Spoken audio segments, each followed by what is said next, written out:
Hello, I am Aaron Sawyer. I'm Paige. And I'm Matt Michaels.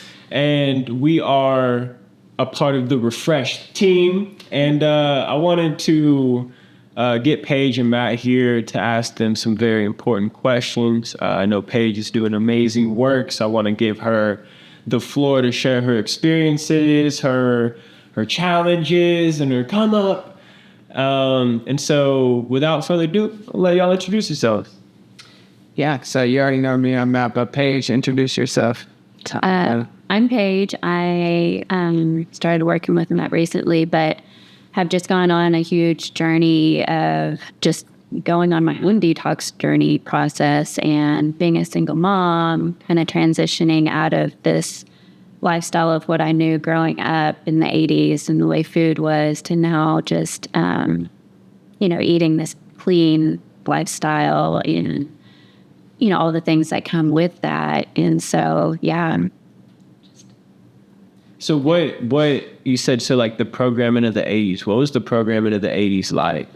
Well, I feel like, so it was everything that came out of a box is basically what I grew up consuming, like mac and cheese and Hamburger Helper and the commercials of Kellogg's and Frosted Flakes and oatmeal for breakfast, all these things that we were taught that you thought was like the real diet and the food pyramid and, just how to eat no fat, like eat fat free was huge. I felt like whenever I was, kind of getting into my teen years and just kind of what I was watching my mom doing. And, it was just this whole movement and cycle and way of eating that we had no idea how bad it was affecting our health. And like I grew up on rainbow bread. Bro, I grew up on rainbow bread. What would you say was like the biggest, before I asked, kind of what brought you to that transition, maybe a pivotal moment, what was the biggest food spell of the 80s, do you feel like? Was it the Kellogg's? Was it the rainbow bread? Like, were they just pushing rainbow bread constantly? Yes, Kellogg's cereal and Frosted Flakes, and I feel like Hamburger Helper. Like, I don't know if it was just if it was just our family, but I just remember that topic of conversation. Like, when you had Hamburger Helper, like, you were like, well. Dude, and that's the thing, too. Like, some people are still in that program, and I just want to preface this. Like, when we've talked, we've done a lot of work, and we, are by no means perfect, and we're not meaning to we don't want to Josh, because someone right now is like, I like Hamburger Helper. What the fuck did I do? But it's true though. Like whenever you find out kind of the truth of what's in everything, and if you really allow yourself to be objective, it's like, oh, something's read the ingredients, right? Just crazy.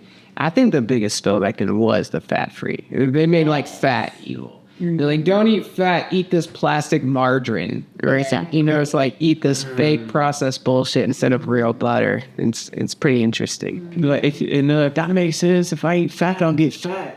Yeah, right. Yeah. Dang, what? So was there a pivotal moment where you were like, something's got to change? Like, what would you say? And maybe there's multiple, but what would you say were kind of some turning points for you in the health world? Going from rainbow bread to kale. I definitely would say after I got married young. I basically moved out of my parents' house into my husband's house. And I was starting to recognize I was sick all the time growing up. I was never not sick.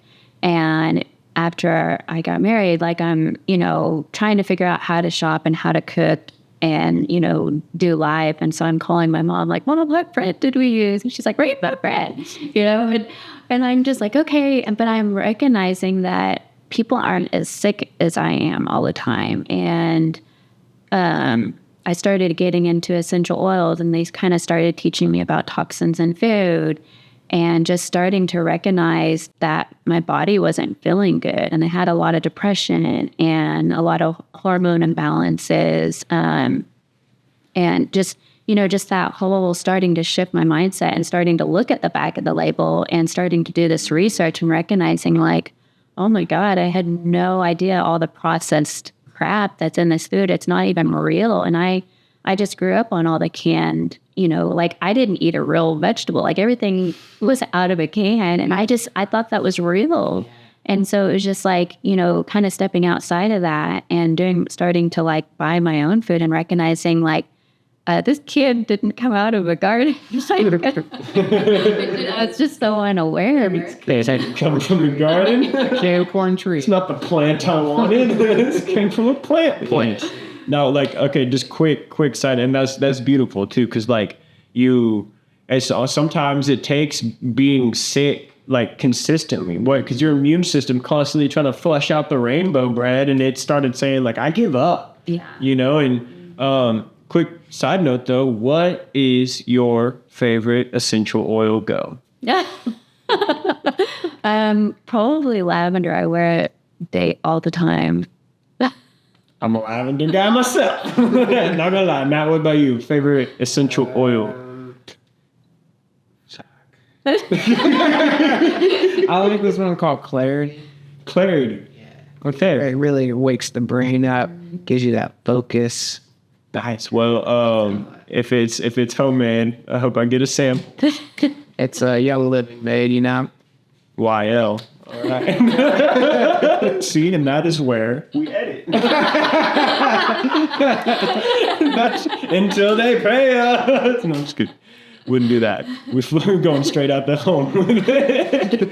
All right. So from there, like, I want to know kind of what took you from being a student to a teacher, and I also want to touch on your son and reversing that. So whatever kind of which way you feel the flow of conversation. Yeah. I really started honing into all that whenever I got pregnant. And I'm like, I'd already been doing a little bit of dabbling and understanding, what things were. But whenever I was pregnant, I was like, my body's feeding this baby. So everything I'm ingesting is nutrients for this child. And then I started learning about how women were getting so depleted because they weren't eating the right things. So they were, getting all these cavities and like bone density and just different things that were happening as they were, going through the months of pregnancy. And so it kind of just started taking me on a deep dive at the time, what I could research and know, because there wasn't as much to research back then.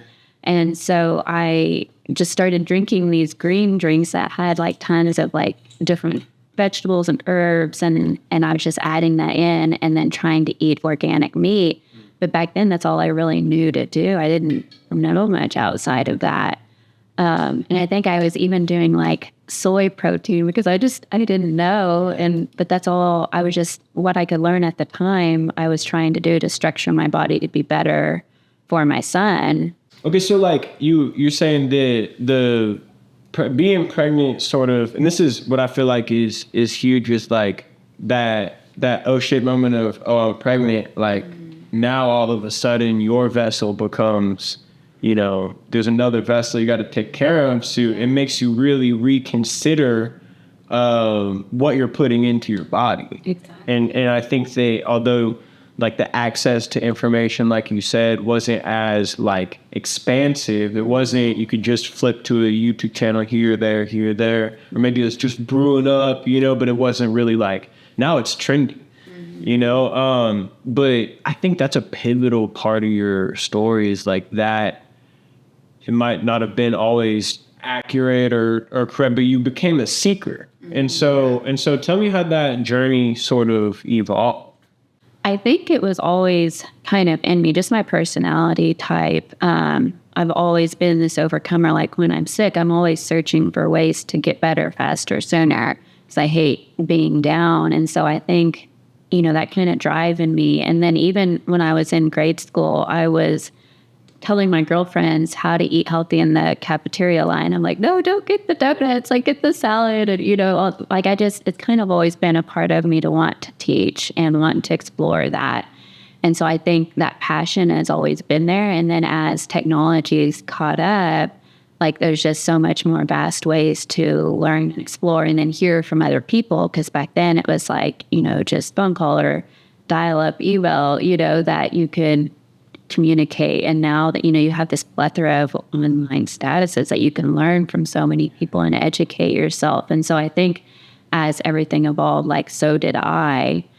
But it was, after I had my son was whenever I really started honing in and kind of almost recognizing something felt off. Like I had the normal childbirth where you get the epidural and you lay on your back and, I was induced because that's what they said to do. And, I just was going with this protocol. Like I was trusting the doctors because I thought they knew everything. And like I was, I think 22 when I had my son. And so I'm like just this young baby, basically. I don't know much. And so after I had him, the first few years you're going to the doctor on routine and they're checking his weight and making sure everything is good. And they're like, wake him up every 2 hours to eat. And if he's not eating and all, and then I'm like killing myself trying to feed him. I'm not sleeping because I'm having to set this alarm to wake up after and it was this nightmare. And so I'm like, this is ridiculous. Something doesn't feel right. And it was, I switched doctors because I'm like, something doesn't feel right about what he's telling me to do. I go to the second doctor and she starts pumping him full of shots. Like every visit was 5 shots in each leg. And I can remember I remember feeling in my gut that this does not feel okay. And I remember praying each time, like, please protect him. And so I'm like, if I'm in this much fear, like something's not right. And so he started getting sick all the time. And every time I would take him in to see her, she was writing him up a new prescription.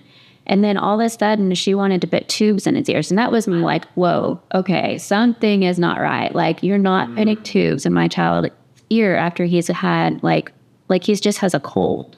Very good. And so he's been pumped full of all these, drugs. He's been antibiotics all the time. Now she's wanting to put tubes in his ear. So then I go to another doctor. And one I found that I had actually grown up with, and I knew he was a little bit more like naturopathy. Right. And he looked in his ears and he said, he doesn't need tubes. He's like, he doesn't even have any more drainage. And he's like, in fact, does your son have asthma? And I said, no. And he's like, take him off of this right now because this is a medication for kids with asthma. And I'm like, she was prescribing stuff because he had a cold. Oh my gosh. That's that theme of like profit over healing. Yeah. Profit over real like and drug dealers. Yeah. And it's also like, in terms of the law of oneness out here, like I have compassion that their brain was so programmed, so deep. They endured so many sleepless nights, told that, while prescribing people Ambien, ironically enough, that like these people are severely ingrained into, a Hippocratic oath that the opposite. Yeah. And so and it's one of those like double speak kind of like just weird 1984 scenarios where it's like, this doctor I trust, I'm 22, this doctor I trust is putting 5 shots in this leg and 5 shots in this leg. It's like, what? Dude, I think it's interesting, like, you intuitively watched them inject your son, and you are praying for his protection during this, because intuitively, like, obviously that's wrong. Like, how have we become so programmed to believe that treating our children as a human pincushion is going to produce health? Right. It's really hard, man, which is a great segue into like, so your son, from my understanding, developed Tourette syndrome. What age did that, like, what was the genesis of that? And then sort of take me through what precautions and approaches you took towards, spoiler alert, reversing his condition, which is why freaking Paige is awesome and you should work with her because she literally knows what she's doing. She went through it. That's why I love and trust Paige. Talk about it. Yeah, so all this was happening when he was a toddler, and another pivotal point was that doctor said he was, probably 3 or 4 years old, and he said he's had enough shots. He won't need another shot until he's 12 years old, where you're supposed to, in that world, space him out throughout those 12 years.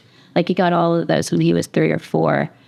And so it was about 5 or 6. So it took a year, year and a half, 2 years later. I was pregnant again at the time, and I was working, and I was having this lady babysit him, and she noticed it before I even did, that he was developing these kind of like tics. He had a little blankie that he would carry around, but he would like grab it and like do like this weird like pulling up and like clenching down, and then his face would, like, the muscles in his face would like clench up. So it was all these muscles right in here that would start clenching up, and he would try and hide it because I think he was starting to realize that he was doing something uncontrollable. And even being that little, he was like, this is embarrassing or whatever. And so he would grab that blanket and do that. And so she was called me. She's like, something is wrong with Colton. And so I came home, and Colton's doing it worse in front of me. And it was like the switch was like almost overnight. So I didn't even notice it. And I asked him, like, we were laying in bed that night, and I'm like, Bubba, why are you doing this? He's like, I just love my beanie. And like, I was like, there's something wrong. Like, and I had no idea what was going on. And then as the weekend went on, like, it was getting so bad, he would have to lay down on the floor because his muscles were so tensing him up and so tight. And then it got to the point where he was like, okay, like, this is too much. And so he started telling me, like, I can't stop it, and I'm so tired, like, my muscles hurt now, because it was just constant over and over and over. And I'm like, oh my God, what is happening? And so I took him into that kind of that naturopath doctor that I, somewhat knew would give me a little bit of direction. And it's like, he's either having seizures or he's developing Tourette's. And so he had me take him in to do a brain scan to make sure they weren't seizures, because they were getting so bad to where he would just fall down on the floor. And they couldn't find a read of it being brain damage. So, that was good. And so I went back to the doctor, and he was like, basically Tourette's is, the way it's diagnosed is you just keep having them. Like, there's no way to really diagnose it. And maybe that was just back then. But if he goes like a few months to 6 months and these symptoms don't stop, then it's labeled Tourette's. And the symptoms did go on. But I told him, I was like, I do not want to put him on Tourette's medication. I have never seen that that's been beneficial. And the doctor agreed with me. He's like, yeah, he's like, I honestly agree with you. I've never had a case that hasn't helped the client, and then they end up just developing other issues. And he's like, if you want to try and handle this naturally, I'll support you, but you've got to monitor him because you don't want to let this get out of hand. And so I went home, I cried. I prayed, and I was like, I do not want my son's life to be this story. Like, this can't be his story. I want him to have this normal life where he grows up and he's popular and he has friends and he can play sports and he's smart and he can get married and have this amazing life. And I just feel like I don't know what to do. And at the time, I was starting to learn more about health. So I literally cleaned out all of our cabinets, took everything out. I took out all the wall plugins because I was starting to learn that there's all these chemicals in our, our body washes and our air purifier, whatever's, and like those can be hormone disruptors. And so I removed everything out of them, like, all in one weekend. Like, at the time I was married, and I'm like, I don't care what you think. So what did this is response? I think you lost it. But I honestly don't think that I think he was okay. Like I'd already done it whenever he got home. And so he would just like, do whatever. And he was seeing Colton in this state. And so he was like, let's figure this out. Let's do something. So he just kind of let me do whatever. And so at the time, I drove to Whole Foods because I don't think we even had Sprouts back then or that I knew of. And I got all this fruit and vegetables and like I made smoothies. I like took him for acupuncture and chiropractic care. Like I was doing everything I knew how to flood his body with nutrients and start detoxing him. Where do you come affect all of that? Or even like healthy food? I don't even know, really. I think it just came to me a little bit intuitively. Mm-hmm. And then my aunt was a big influence in my life. She was super healthy and passionate about health and nutrition. And so I think just watching her too over the years, I was kind of already starting to develop and understand what food could do. Mm-hmm. And I just started like calling around and asking people like, do you know any holistic chiropractors? Do you know any holistic acupuncturists? And then Googling like what acupuncture does for the body, and it helps regulate the nervous system, which is where, Tourette's is like picking up on it. Dude. And so and this took 2 years of me, like I'm telling you, I homeschooled him for a year after I started recognizing this isn't going away as quickly as I thought. We got through the first year. And he was starting to have vocal tics to where they'll like scream unstoppably. And so he was having those. He couldn't focus on any of his work. He would get super frustrated. We would sit down at the table and I could not make him do one piece of homework, like one little problem. How old is he at this time?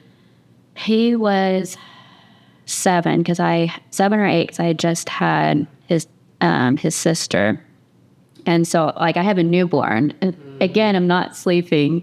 And I'm trying to, like, heal my son. And, like, his symptoms are getting worse. Like, the more I poured into him, the more the symptoms were, like, coming out, which is, like, part of the detox process that I wasn't even aware of back then. But I just knew things were getting worse. And I'm like, I'm taking him out of school. So I homeschooled him for a year whenever he was about, like, it had to have been 8. It had to have been 8 around in there. And that way I could really hone in and work on his diet, because when he was going to school, I was packing his food. I told the teacher, I just told her, he's allergic to everything. So don't feed him any cupcakes, like anything that you guys have, any parties you have, tell me and I'll pack him a healthy snack so that he can feel included. And he hated me. He still talks about it to this day.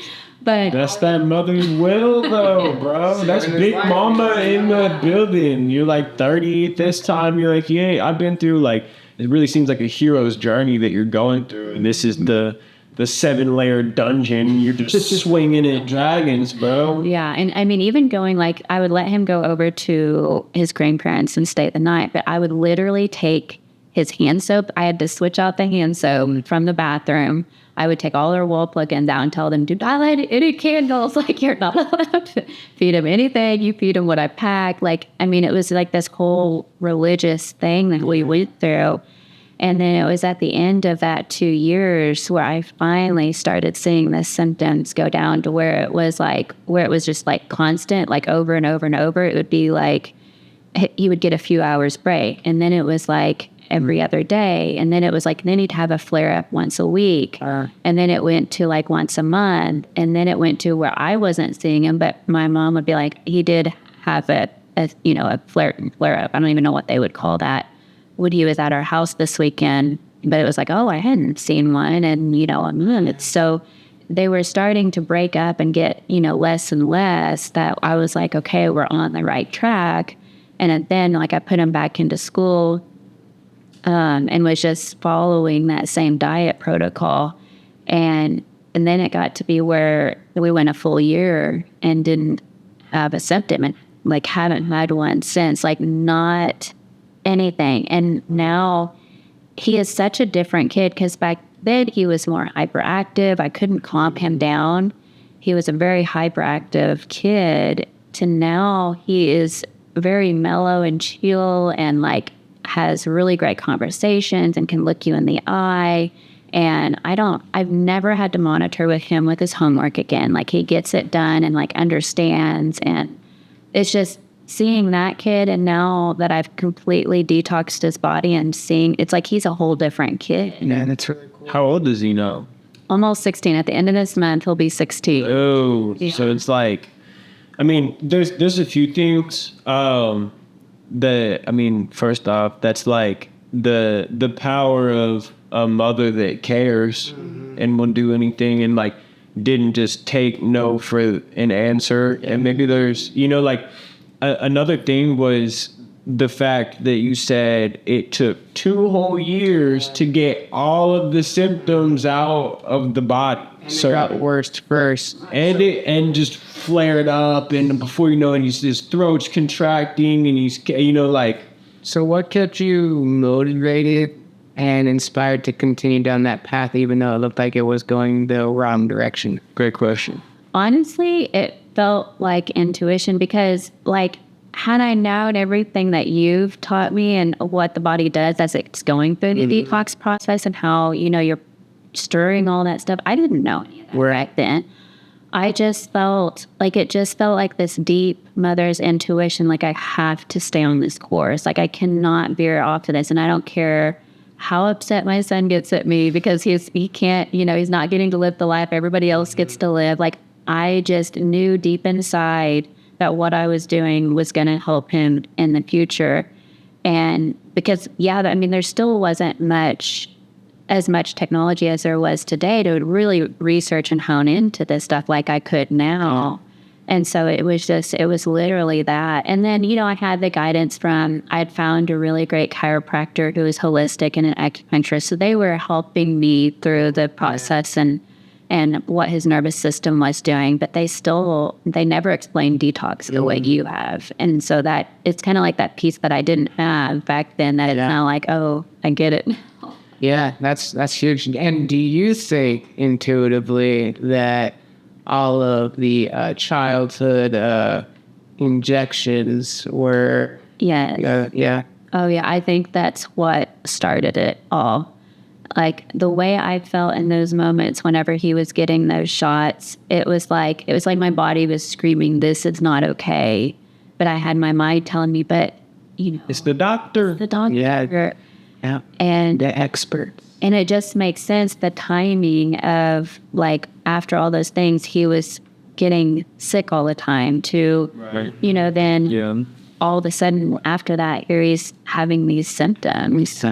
So there's something I want to ask, which, you know, it's been brought up a lot, is the intuition. And I kind of want you to dive into the power of like intuitive based healing. Like you said, you whenever, you know, you were gathering information as a pregnant mother and beyond, it seemed like there was like your spirit was leading you towards certain things. And so like kind of dive into that and the power of intuitive healing and in the role that intuition plays in a health and detox journey. Yeah. I think it's one of the most critical things that we have, even as adults, you know, as any stage of life. We are relying on someone, a medical field that knows nothing about us. We're all biodiverse. And we're relying on someone else who can't even feel what we're feeling to diagnose our issue, when it's like you have that power inside of you. Your body knows exactly what it's supposed to do to heal, and we're giving that away.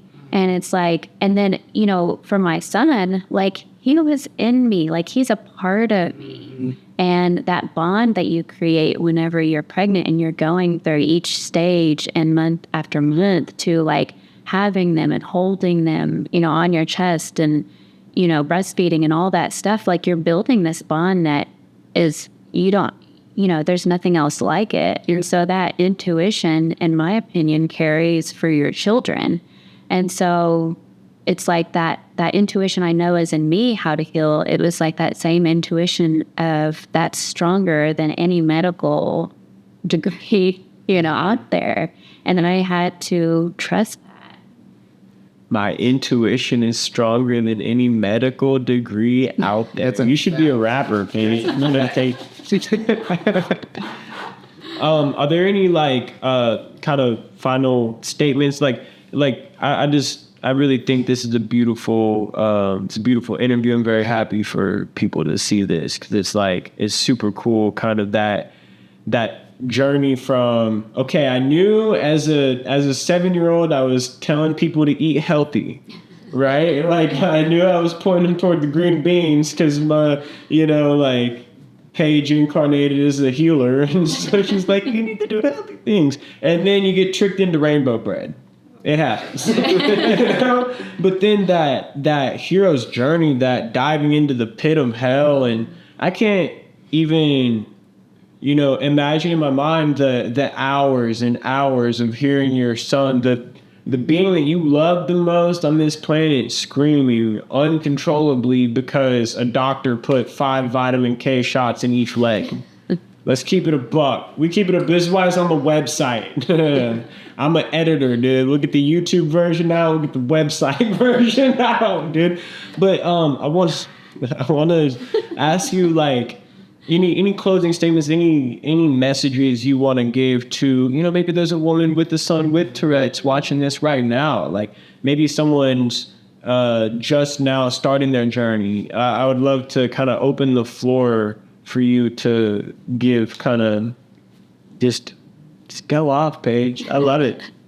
Yeah, well, I mean, I really feel passionate about that our body can heal itself. And there's so much information out there that you can watch YouTube videos or research articles, but just putting real food in your body and taking out all the processed crap, I mean, you would see significantly how much it reverses Tourette's and, all these things that are coming up in children with autism and what's some of the other ones? I can't even pay. Asperger's. Yes, exactly.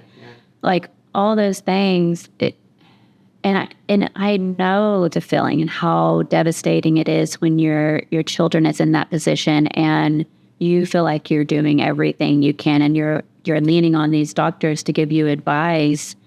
And, there's a time and a place for all that, but there's a time and a place for real food and trusting your intuition and trusting that food is medicine, and I think starting there and then finding holistic practitioners that can help you along the journey like Matt, or, it's the best, easiest place to start. And because it's stressful, it's difficult if you don't have the knowledge of nutrition and how to eat clean and how to take out, all of the stuff. And when you're reading the labels, you have no idea where to start or what to do. Mm-hmm. But just by switching out those simple things and eating clean and eating, real food, mm-hmm. like what we talked about from going from packaged food to actually real food. Mm-hmm. I mean, that's the safest, easiest place to start. That's not stressful whenever you're doing 1,000 other things and you're working full time and you have other children.